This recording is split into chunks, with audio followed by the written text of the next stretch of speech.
In today's podcast, I talk with Caroline about everything anxiety. We talk about anxiety as a survival mechanism, how to reframe anxiety as excitement. We talked about the different ways to change your anxiety, and so much more. Welcome to Man Quest Define Meaning, where we help men navigate modern life, find their true purpose, and redefine manhood.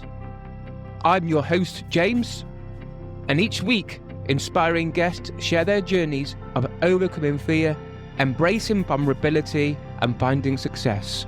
From experts to everyday heroes, get practical advice and powerful insights. Struggling with career, relationships, or personal growth? We've got you covered. Join us on Man Quest Define Meaning. Now, let's dive in. We need anxiety to learn how to lead it. Good afternoon, Caroline. Can you explain more? Hi, James. Lovely to speak to you and to see you again. So, yes, a lot of people, when they hear that, will go, what do you mean anxiety is a good thing and we need it? Absolutely not. I hate my anxiety. And that's really where we start. We're born with anxiety. Anxiety is just another word for fear, our most instinctive survival response. But fear's a four-lettered F word, and people don't tend to like four-lettered F words. So we now use a nice bigger one called anxiety. But fundamentally, it is a chemical response in our body when we perceive risk in any way, shape, or form. And that risk may be a saber-tooth tiger, in which case the adrenaline that's filling your body that we call anxiety is going to help you run away from it, which is a good thing. Or that risk may be that someone just giving you a dirty look, in which case, again, you need to be aware of that just in case there is a behavior that follows up behind it. So anxiety is a response to risk that helps us avoid dangerous risk. Let's call it that. However, there is always the anxiety we feel when we're stepping outside of our comfort zone. So it may be a job interview or a Zoom call or a podcast that you're going on to, because it's not something that you do every day. Therefore, it's something that is outside of your comfort zone. And so that gives risk. However, when we step outside of the comfort zone, we grow. And as adults, we've only become adults because we have grown, not just physically, but if you think of all of the things that you have done as a child, learning to walk, the most complex thing we ever do as human beings, most people have nailed it by about 18 months old. First driving lesson, going to primary school, going to secondary school, the list is huge. We have stepped outside the comfort zone, but very quickly that comfort zone grows. And all of the things that were once scary, we can now do very easily. So we need to keep stepping outside of our comfort zone. And that's the anxiety that gets a lot of the really bad press. But if we don't step outside of the comfort zone, you're fundamentally dying. I spend a lot of time in nature. And one of the principles of nature is you're either growing or you're dying. So if you're not stepping outside your comfort zone and growing, then the opposite is true. And for some people, being a couch potato is what they want to do. I'm not judging that in the slightest. If that's your happiness, absolutely enjoy it. But in my experience, there's very few people that are genuinely happy doing the same thing day in, day out. We need variety. We need excitement. We need to have that growth. So really, the principle, coming back to where we started, anxiety is a good thing, we just need to give it leadership, is recognizing that if you are feeling anxious, you're about to step outside of your comfort zone. And those feelings, just like they appear when you're in real danger, is increasing your physical and mental performance to perform better. Exactly what you want to do if you're doing something that you're not familiar with. So that's a very long answer to a very short statement, James. Do you know something? I can relate massively to that because even now after doing, I think, obviously we're doing the 2 podcasts. I've done 160 interviews, but even now I get anxiety before I jump on. And usually... Big question that. Go on then. I'd really love to pick on this. Do you get anxious when you're going on your 161st podcast, or are you excited? For me, I suppose it comes out as anxiousness, but not yesterday, Tuesday, I had a family funeral, and I had to do. Not saying I didn't have to. I said I would do a poem for the funeral, and I was feeling anxious beforehand, but I allowed myself to sit in that anxiousness, and then to turn it into excitement. Yes. So then suddenly I went up. Yeah, I was still a little bit anxious, kind of thing, that's standing in front of 200 people, but I was loud and clear. But and also there was excitement there at the same time. Yeah. So I think, the example, obviously doing a poem at a funeral is not something that you do regularly, thankfully. Therefore, anxiety is a more likely response because the risk is the fear of judgment of others, the most common instigator of fear in any of us. However, coming back to your podcast, if you've done 161, I would say that's probably well within your comfort zone now. And so rather than it being, let's turn it on your head, in the funeral, it might be 90% anxiety, 10% excitement. But in the podcast, it's 90% excitement and 10% anxiety. Because you still don't know, there's a little bit of risk, is I might say something that you disagree with, or you might worry that your audience might get upset. So there is a degree of risk.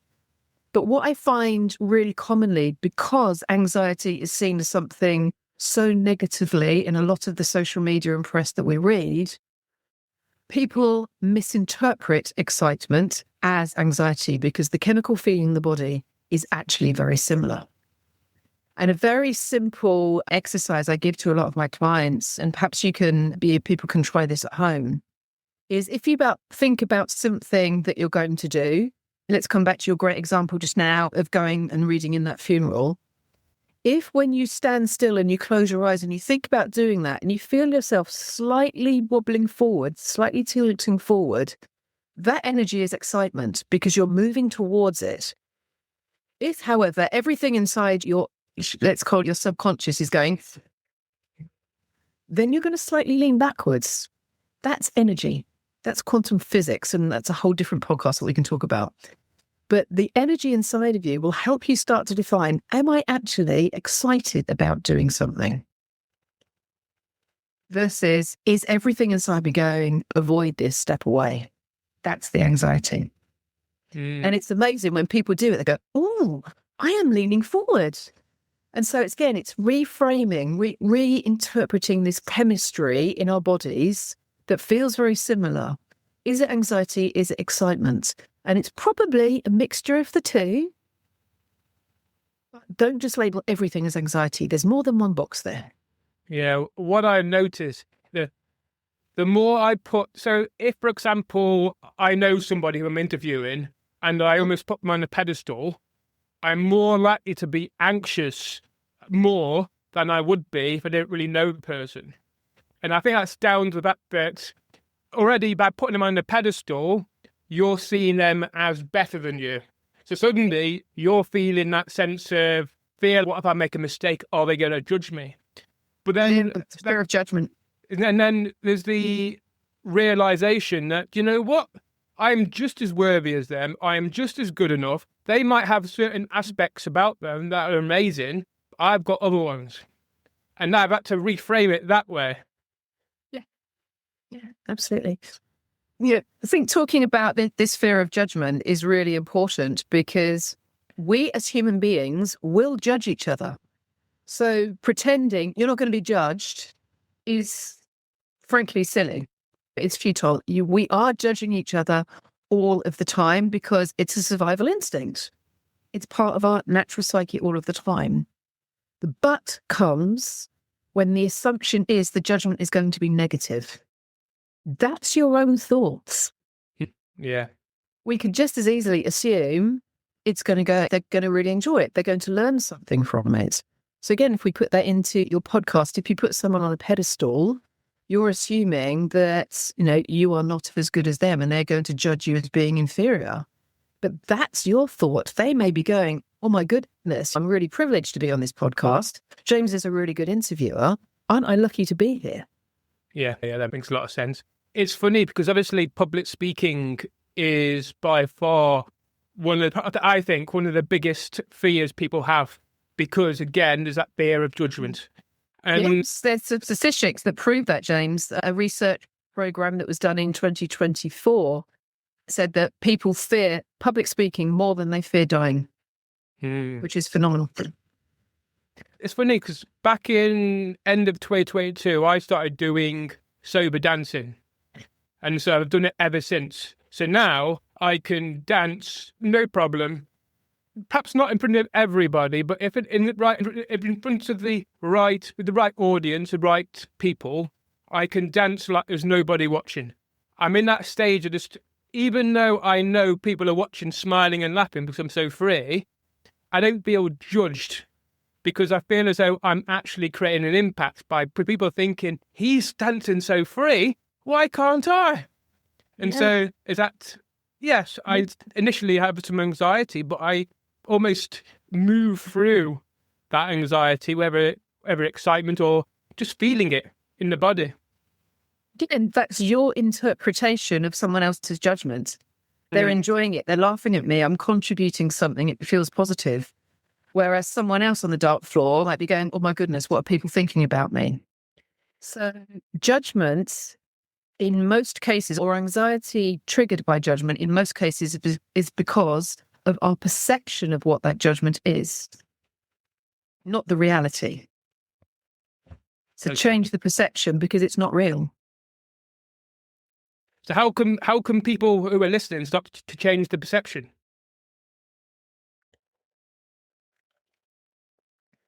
Let me give you a metaphor.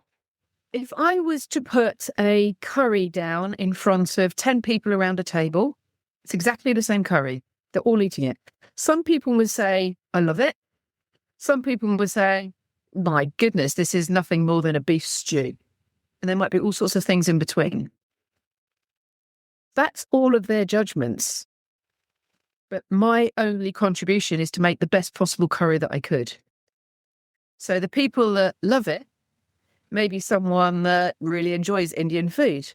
The person that said, God, this is nothing more than a beef stew, may be an Indian that is so used to really hot food that what I think is nice and spicy for them is just absolutely tame.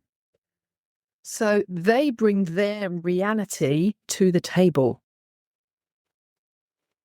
So to avoid the fear, to reduce the impact of the judgment of others is purely to focus on what's your intent. So my intent in that scenario is to provide the best possible meal on that table that I could. At that point, I can't control whether people love it or hate it because that's based on their background, experiences, heritage, a whole multiple things that you have no control over. And the best form of judgment is self-judgment. So if I put that curry down and go, it's the best curry I've ever made, I can be proud in myself and hope that it's going to get a positive response. But if it didn't, that's not on me because I couldn't have done any better. So my recommendation for people is stop focusing on what other people judge you on and focus on the element that you can control, and that's your intention. And when people act from the intention of doing the best they can, act from a place of kindness, act from a place of love, we would be living in a very different world than we are now. Oh, we would be massively. It's like society, like news, almost live on the negative side of things because negative news sells more. And it's almost, we've got into this culture and social media and this kind of not judging, but comparing ourselves to others. And, oh, they're better than me. And we almost put ourselves down. So it's having, I think, changing the perception, changing our own language that we use for ourselves. I'd go one step beyond that, James, in that I think we've developed, or we are now living in a culture of blame. Without making this too time specific, there was a big event politically yesterday. And all I've heard today is one political party blaming the other. Nothing about what was good, what's positive. It's all about, we're in this situation because of what you did. Oh, but you did this wrong. And you just think, this is a culture of blame. And blame removes that accountability for the choices that you made. So we're coming right back to where I started. When you focus on your intention, you're accountable for that intention.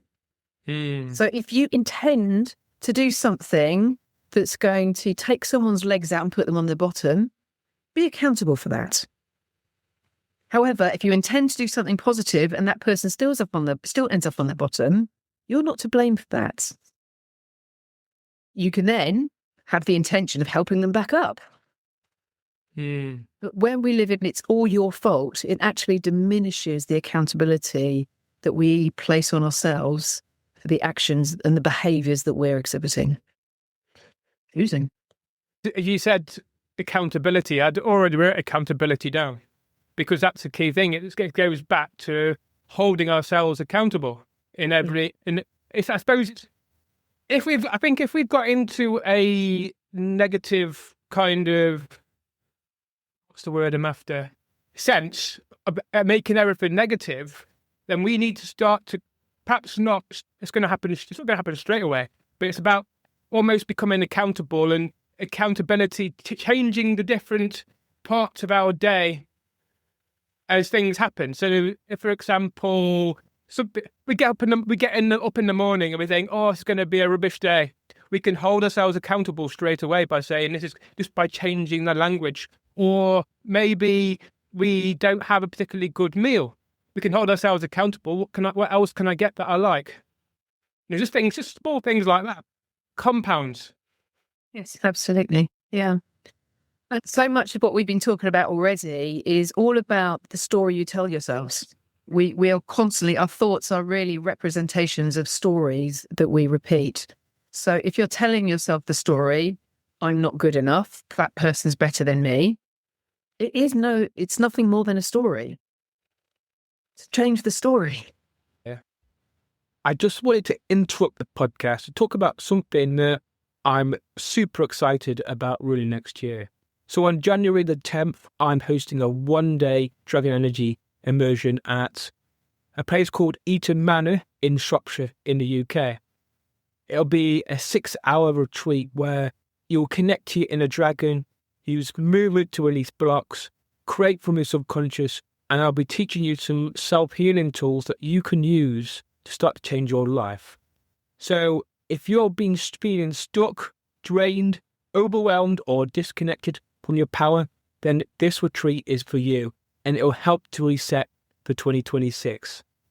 If you feel called to Dragon Energy, then DM me the word dragon either on Instagram, Facebook, and I'll send you further details. So I'm going to put all the links to my socials in the info section for this podcast and for others. So now let's carry on with the podcast.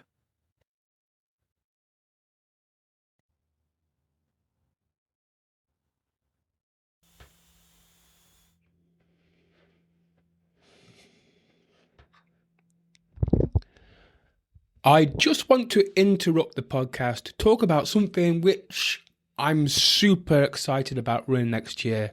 So on January the 10th, I'm hosting a one-day Dragon Energy immersion at Eton Manor, Shropshire in the UK.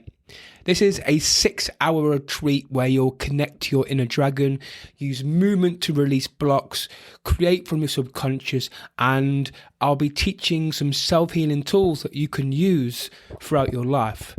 So, if you're feeling stuck, drained, overwhelmed, or disconnected from your power, then this retreat will help you to reset for 2026. If you feel called for the Dragon Energy, DM me the word dragon either on Instagram, Facebook.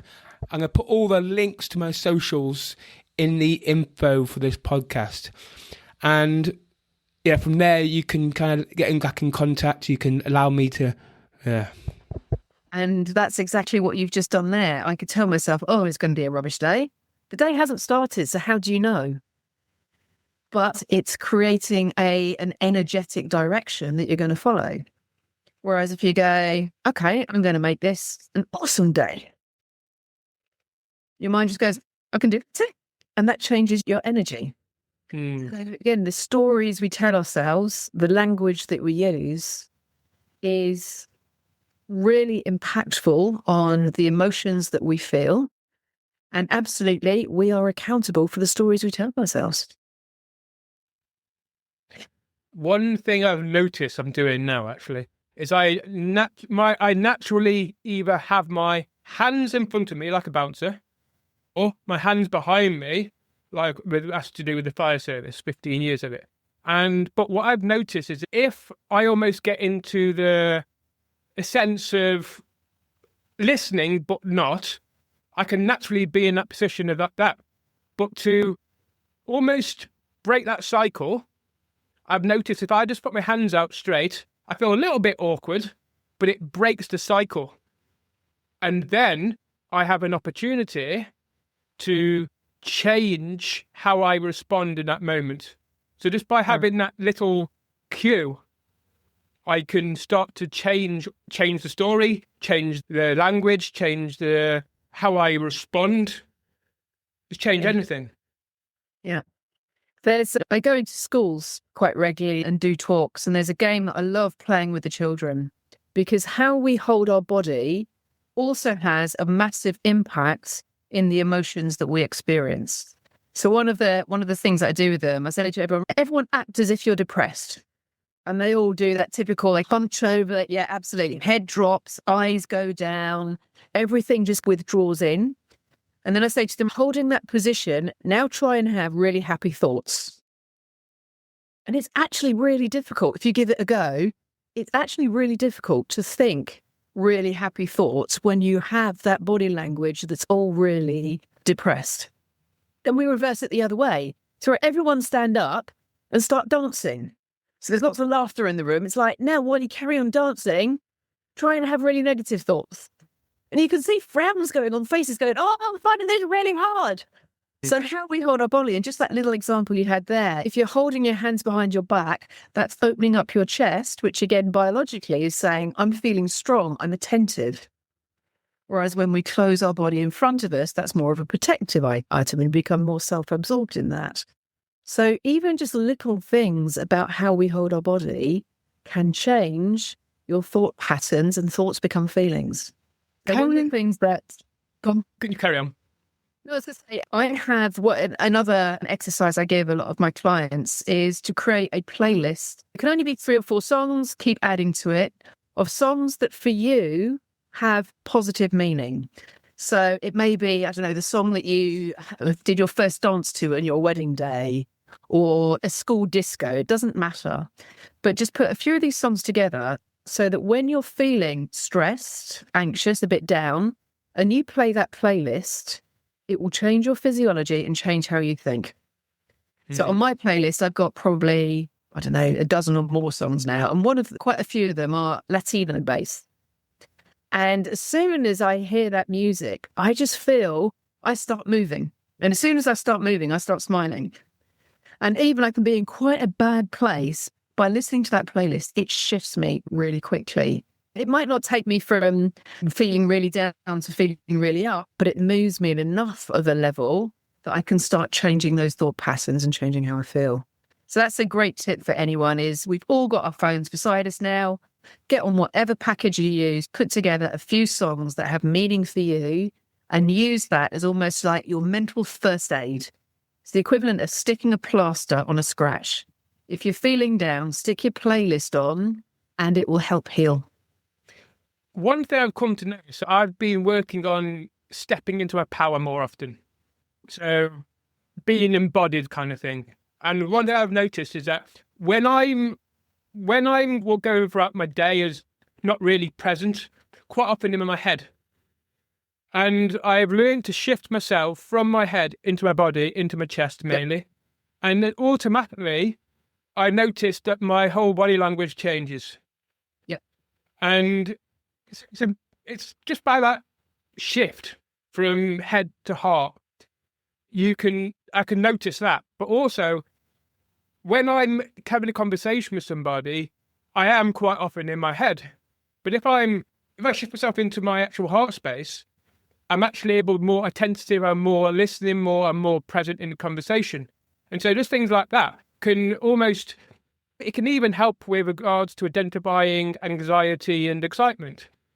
because you're more aware, you're more present. And yeah, I just noticed that myself. Yeah. So when you're thinking, that's what, sorry, let me say that again. When you are engaged with a thought, you're using the conscious part of your brain, which is the rational, logical part of the brain. And that part of the brain has the ability to go into different time zones. So if you're thinking about something that you did yesterday, you're engaged with the thoughts, even though it's been and gone. If you're thinking about something you're going to do tomorrow, it hasn't happened yet, but you're still thinking as if it's present. So the conscious mind can span the past and the future. When, however, you use the same part of the mind to focus on the now, that's where your energy goes to.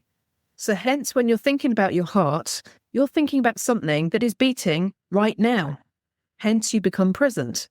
And this really is the fundamental principle of what's now called mindfulness. It's just about what is happening really in this moment, in this second. So again, one of the exercises that I like doing with people is just ask them to close your eyes and then just focus on all of your senses. So really focus on your listening. What can you hear?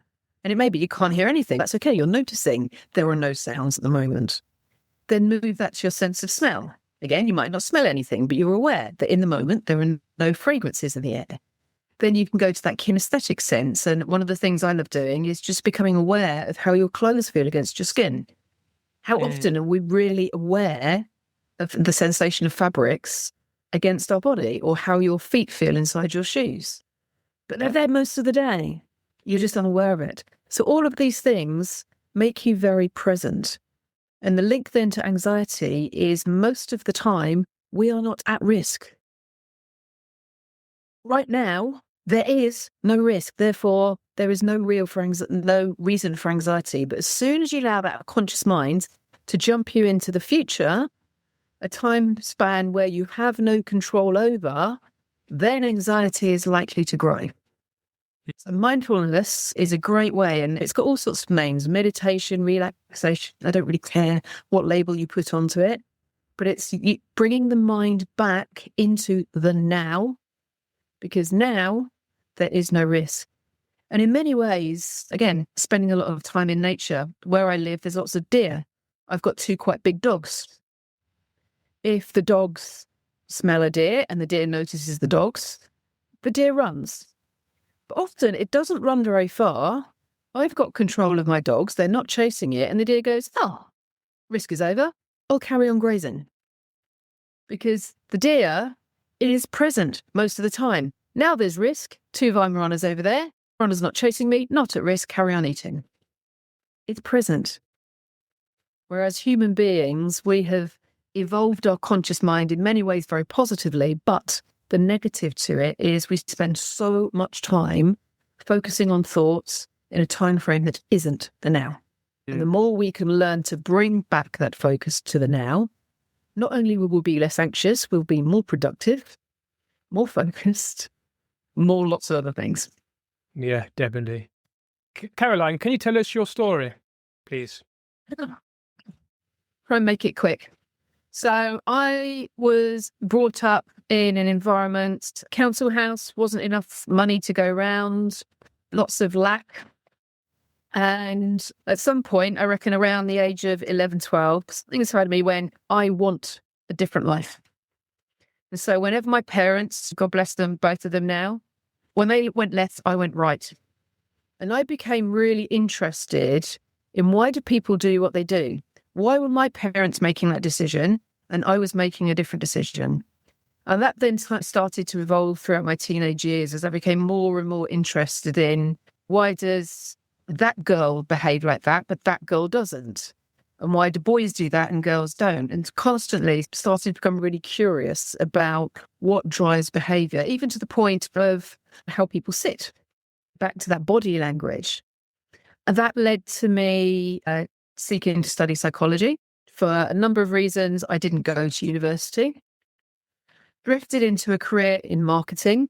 That was okay because marketing, again, is largely psychology based, identifying what people need and trying to sell it to them in a way that they recognize, how did I ever do it without this product in the first place? And then I married an army officer. So I became quite nomadic for a period of time. And 6 months after I got married, my husband disappeared off to a war zone. And I was left in the middle of nowhere in an army patch where I hardly knew anyone. It was very lonely and weekends were really difficult. And this friend phoned me up one day and said, "Oh, I've just booked on an NLP course." And I said to her, "I have no idea what NLP is, but I'm coming with you." And that really was the start of my journey to where I am now. In the NLP, neuro-linguistic programming, is an approach of using the mind, language, to create a programming, a behavior. So how you can change how you think, the language you use to create a different behavior. And that introductory weekend turned into me attending the practitioner level, turned into me then going to the master practitioner level. But there are some things about NLP that don't sit very comfortably with me. So I didn't really practice it beyond using it for myself.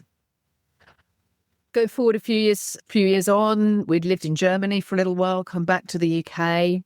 And my husband phoned me up one day and said, "I've just interviewed a sergeant major who's a hypnotherapist. You need to speak to him." Had a chat with this guy and thought, yes, hypnosis, hypnotherapy sounds exactly what I've been looking for. And in many ways, NLP, I always see hypnotherapy as being the tree trunk, and NLP, CBT, EFT, they're all kind of branches that come off of this trunk. So I then trained to become a clinical hypnotherapist, popped out the end of that course thinking, I'm going to change the world. Everyone needs hypnotherapy. And came out into the real world where whenever I spoke to someone about hypnotherapy, they went, "Oh, clucking chickens," or "You're going to swing a watch in front of my eyes." And I was like, oh, okay. So yeah, it's then really been a process of evolution. Most people recognize how hypnotherapy can be very effective with things like weight loss and smoking cessation. Great. So I did a little bit of that. People that wanted to cut down on their drinking. And then I brought back in my marketing experience, branding, being able to position yourself. How do I combat this negativity around hypnotherapists and what it actually means? It's not stage show comedy. And what I came to recognize is a lot of the people that I worked with, regardless of the behavior that they were trying to change, anxiety was the root cause.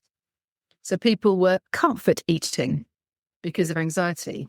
People were having a bottle of vodka every night because of anxiety. People were going to have a cigarette because, "Oh, I'm really stressed, I'm anxious." So by then repositioning myself as an anxiety specialist, my business took off. I still got the variety of work that really appeals to me, but it made it much easier for me to market myself. But now that I've got that positioning as an anxiety specialist, the learning has come from it. So I've now really delved much more deeply into the chemistry behind anxiety, the quantum physics behind anxiety. And the wonderful thing is the whole world of neurology is just growing exponentially. 20 years ago, the perception was that if there was a brain injury, that part of the brain, whatever it did, has gone. But now we understand about neuroplasticity. So the brain can adapt. My eldest brother had a massive brain injury when he was 37. The doctor said to him, "You'll never walk, you'll never talk." He can do both.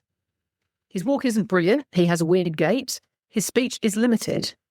But the part of the brain that should be performing both of those functions is dead.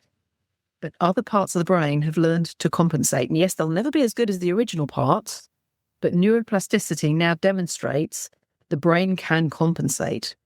That's led to things like epigenetics, neuroepigenetics. The whole arena I just find so exciting.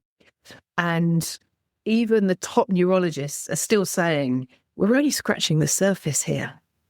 What can we really do when we learn to use the power of the mind? And I'm focusing on using the power of the mind specifically to help people be less anxious. So where does anxiety come from? Because if most people are anxious, where does it stem from? The fight or flight response, our most primitive survival instinct, which is why everyone has anxiety. We need it. Anxiety is what stops you from putting your hand on something hot. Because at some point, You have touched something hot. It hurts, but it also risks your survival. Therefore, the anxiety becomes a prohibitor to stop you doing that again.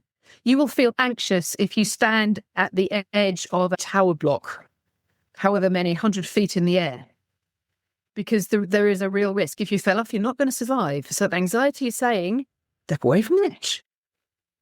Yeah. So anxiety is a natural feeling that helps us to move away from danger. Fundamentally, we are still cavemen. We're just a bit less hairy now because we've got radiators and brick walls. But with cavemen, if a saber-toothed tiger came into the cave, he needed to feel fear, because that chemical, that rush of adrenaline in the body, which is what we label as fear, will facilitate him to either fight the tiger or to run away from it. The natural human instinct, wherever possible, is to run away, to avoid. Yeah, you're much more likely to survive if you run away from the tiger than you take it on. Yeah. And hence, we will then try and avoid things because that's our natural instinct. But what we've lost the ability to discern is, what is the real risk? Yes, run away from a tiger, but don't run away from a job interview. So going back to the avoid thing, because really we know that if we reframe, or if we go a little bit deeper, or feel the anxiety, or reframe it into excitement, we can start to change it. Yep. Why is it that we want to avoid? Because you know what's best for us. Mm-hmm. It's almost as though we take maybe I'm answering the question here. We take the easier option. Yeah.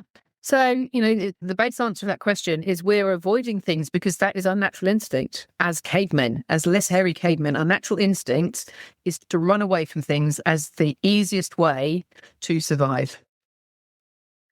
But where things have become misconstrued is, I don't think caveman was really worried, laying in his cave at 3 o'clock in the morning, worrying about what social media post he's going to do tomorrow. Yeah, because cavemen typically were very present. Back to what we were talking about with deer. What is the problem in the moment? No. In which case, have a nice snooze. So it's almost as if our conscious mind, by having this ability now to go out into the past and out into the future, is focusing on situations that aren't real.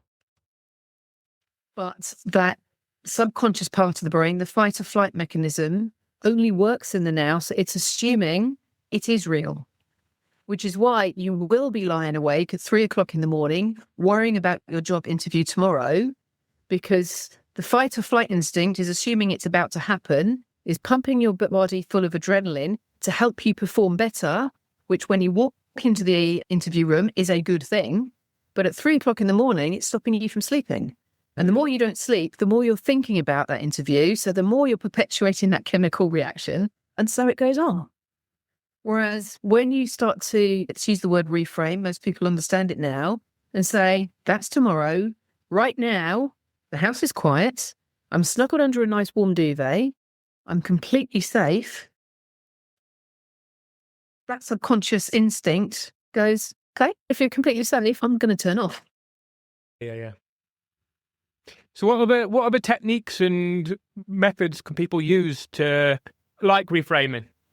The one that always comes out as the favorite with the audiences that I work in as a public speaker is what I call what if. And it really is another example of what we've just been talking about. What if I don't get the job? What if I can't pay the rent? What if people don't like me? What if I walk into the party and someone's got the same outfit on? And the natural instinct of the mind, when you ask it a question, is it will answer it.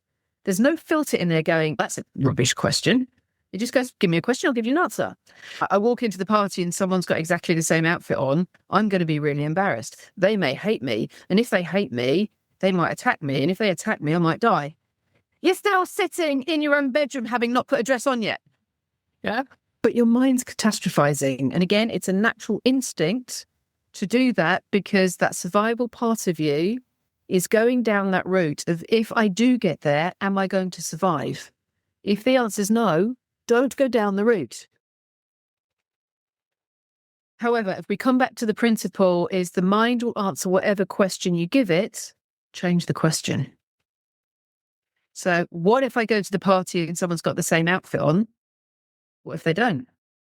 The brain goes, if I've got the only outfit on like that, I'm going to stand out. That'd be brilliant. Yeah, you're still sitting in the bedroom having not got dressed. However, your mind has gone to a very different place.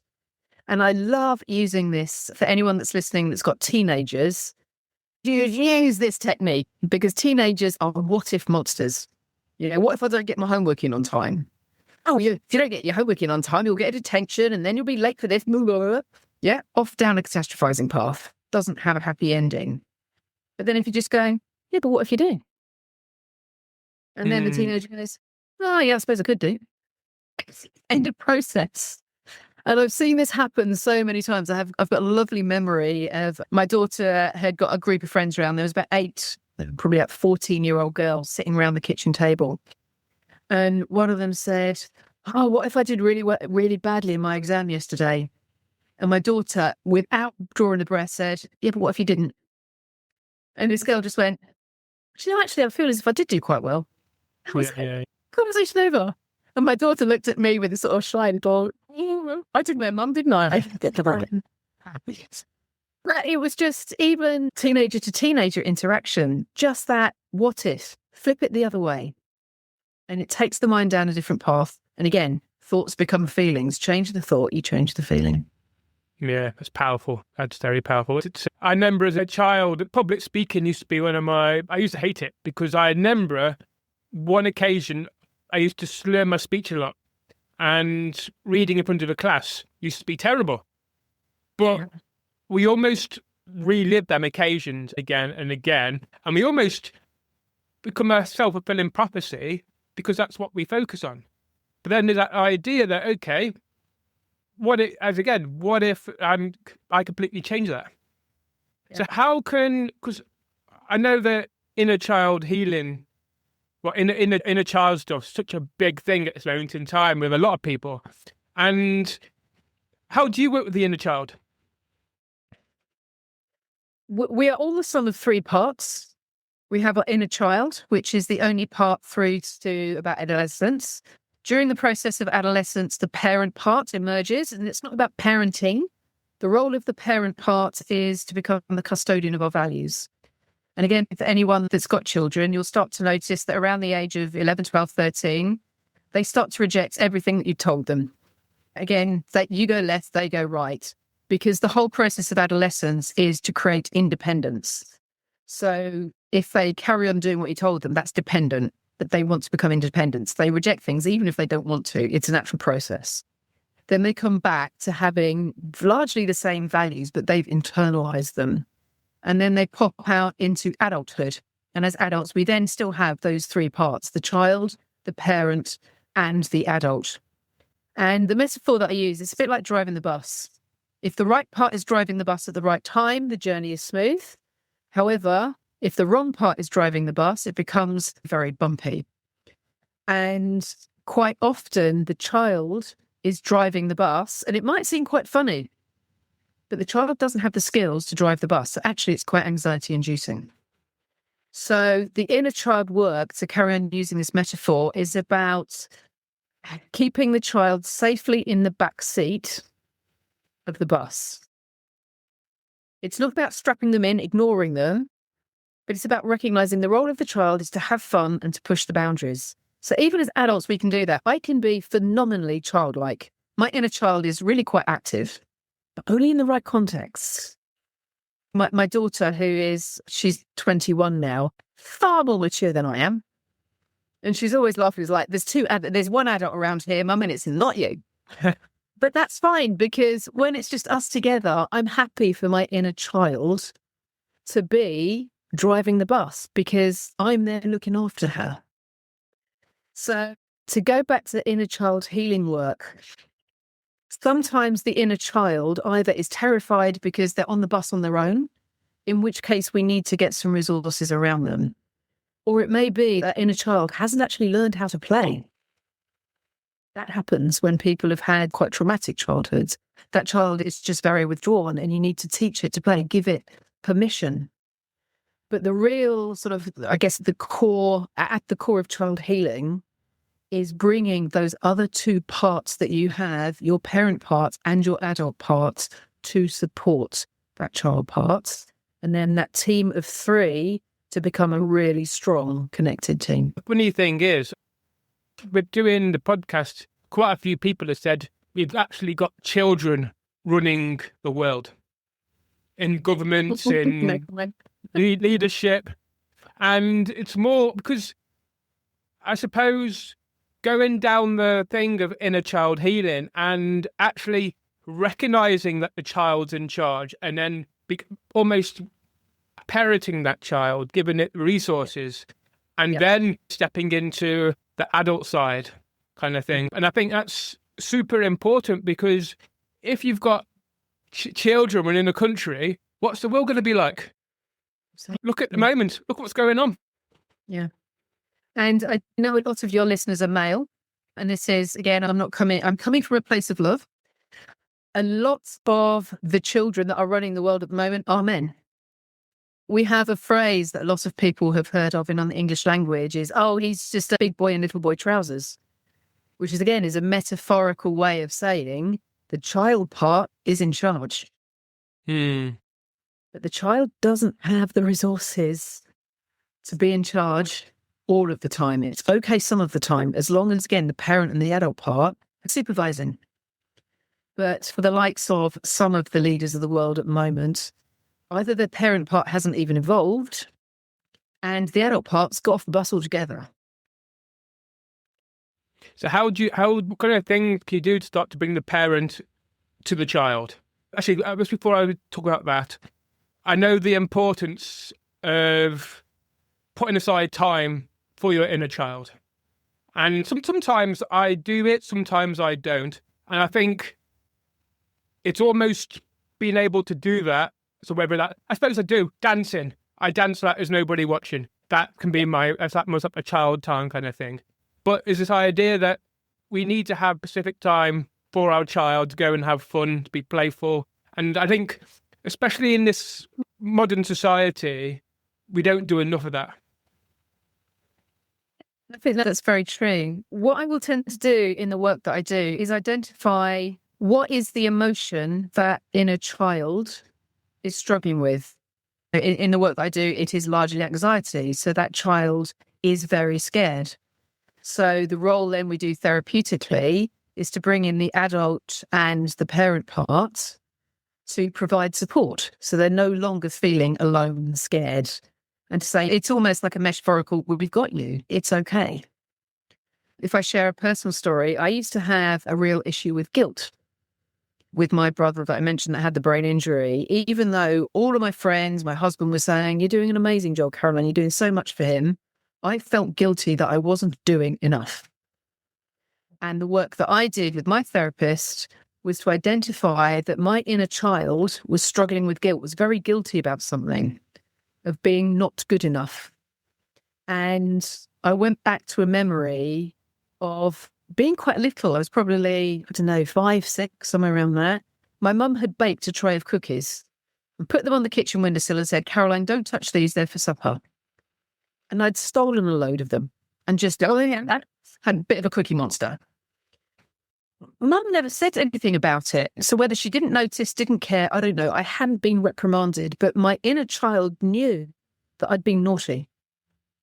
I'd crossed a boundary that I shouldn't have done, and I felt guilt. And that guilt had never been dealt with because Mum didn't address it. I, as a child, didn't address it. And it was still there being triggered 30 years later. And that's just one example of how experiences that we have often as children stay with that child. And if it's not addressed, if there's not, I hate the American word closure, but there isn't a better one. If there isn't a closure to that, which is what therapy tends to give, it will keep getting triggered. So the therapeutic work is to go back to those earlier memories, bring in new knowledge, new support systems, whatever it may be. And in my case, it was just a case of forgiving myself. The world is still spinning. Yes, I had a tummy full of cookies, but I've survived. So my inner work then was forgiveness. Forgave that inner child, told her, don't steal things again. That was it. All of that guilt just disappeared. And my relationship with my brother reciprocally changed overnight. Because rather than feel guilty, I would say, I am doing a lot. I'm doing as much as I can. But if I do too much, I'm going to actually end up compromising myself. There's only 24 hours in a day. There's only so much energy that you have. You need to manage those two really precious resources really carefully. So it completely changed the way that I felt. Didn't mean I did any less for him, but it totally changed the way I felt. So how can we now start to bring the parent in? Therapeutically, that's where working with someone, it's quite difficult to do on your own because it's almost, you can't be both parts. You need someone else. I use hypnosis, which is a great way of working directly at source. So you can call up your inner child and people can often create a very visual image. And they'll say, oh, it's me and I've got a red pinafore dress on, or it's me and I've got little grey shorts on and my hair's wacky, and they can really identify with that child. Because the subconscious likes to think in pictures. We imagine in pictures, we dream in pictures. So you create an image that is a representation of that neurological network that is creating the feeling. We then work with it. We say, bring in your parent part. What are your values? What are your beliefs? I know I'm a good person. Again, go back to that example. I know I haven't stolen anything since then. So it's okay. You made one mistake. You learn from that mistake. All's good. You don't need to be guilty anymore. If you are aware that you've got an inner child that's uncomfortable in any way that is, whether it's anxious, guilty, scared, whatever it may be, is don't be embarrassed. Therapy is not a negative thing. And I get really frustrated when people say, oh, I'm seeing a therapist, as if they've just admitted they've got a sexually transmitted disease or something. It's just, if you want to learn to drive, you get a driving instructor. If you want to learn to cook, you go to someone that's a chef. So if you want to learn how to use your mind, go with someone that's trained to help you do that.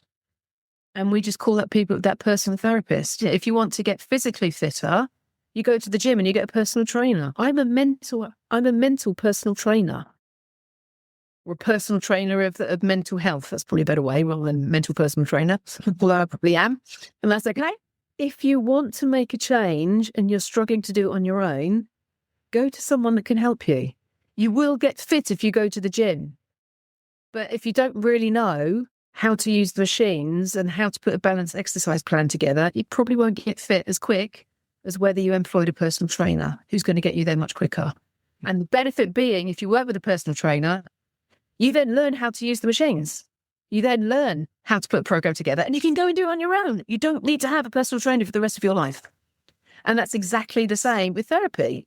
Most people see me for between 4 and 8 sessions because my aim is to give them the skills so that they can perpetuate maintaining and developing their mental health without me. Yeah.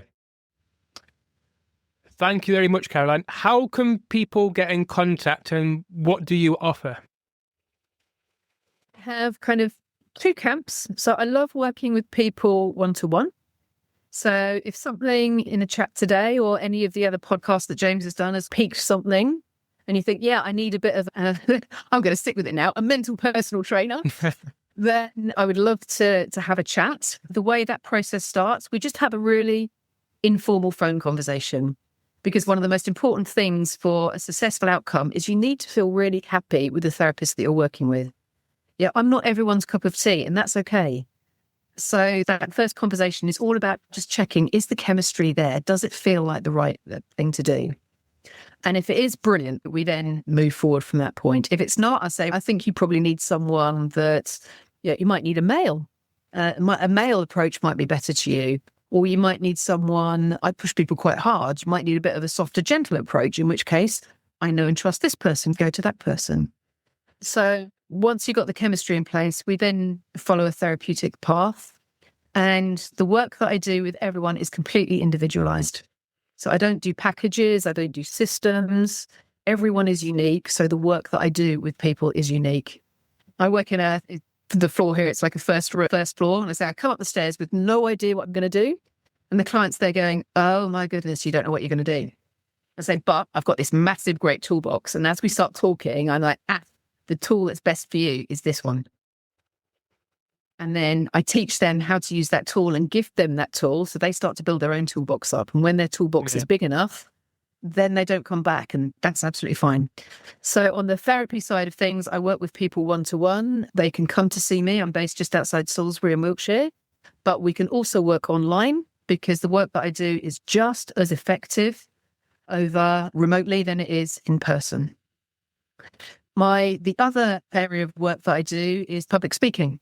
So I can go and share some of these tips and tools like what if and flip it to people in companies, in audiences at events and in education. So I'd worked not so much in primary schools because some of the children are a little bit young for some of this, but largely secondary schools, sixth forms, universities, because that older teenage group, the anxiety levels in that particular level of society are just growing exponentially. And I see just as much value in teaching 200 children 3 tips that collectively, when they all use and all start helping each other, a bit like my daughter around the table with her friends, they all start to help each other. And in the culture, I've seen the culture of a full sixth form change just by one technique of someone was saying to another, is what you're worrying about real or imagined? Almost back to where we started. Is it just a thought that you're worried about? Because as soon as it brings you into your conscious, I'm worrying about something that isn't real, we then go, why would I do that? That doesn't make sense. Yeah, a local school here, I taught all of their sixth form, just simply ask each other, if you see a friend worrying, just say to them, real or imagined? And the anxiety levels plummeted, exam results rocketed. And it's so simple. That's the other side of my business, is doing public speaking, as I say, whether it's in schools, whether it's in networking groups, business organizations or companies. And a few small techniques, when used cumulatively by a lot of people, create a tidal wave of change. I can imagine, actually. Yeah. Thank you very much, Caroline. It's been an absolute pleasure. Thank you, James. Thanks for tuning in to Man, A Quest to Find Meaning. If today's conversation sparked something in you, take a moment to reflect, then take a step. Remember, real growth comes from action, Not just insight. If you found value in this episode, share it with a friend, leave a review, or reach out and let me know what resonated. Your feedback helps shape the journey we're on together. For more conversations like this, make sure to subscribe and stay connected. You can also follow me on Facebook, Instagram, TikTok, and LinkedIn for updates, tools, and upcoming guests. Remember, it's not about having the answers, it's about daring to look.